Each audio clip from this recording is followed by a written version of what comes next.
2020 সালের শুরুর দিকে সীমান্তে ভারতীয় সীমান্তরক্ষী বাহিনীর বাংলাদেশের নাগরিকদের হত্যার বিচারের দাবিতে লাগাতার অবস্থান কর্মসূচি পালন করেছিলেন তিনি।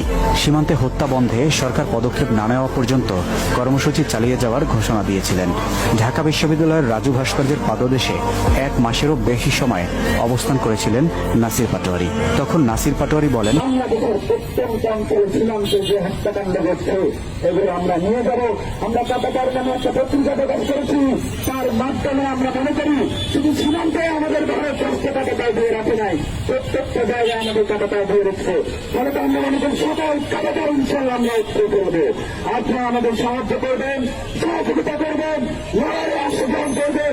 এ লড়াই বাংলাদেশের মানুষের, এ লড়াই বাংলাদেশের কাটাতার আগামী লড়াইয়ে আপনাদের ঐক্যবদ্ধ বাংলাদেশ পুনর্গঠনে ভূমিকা পালন করবে।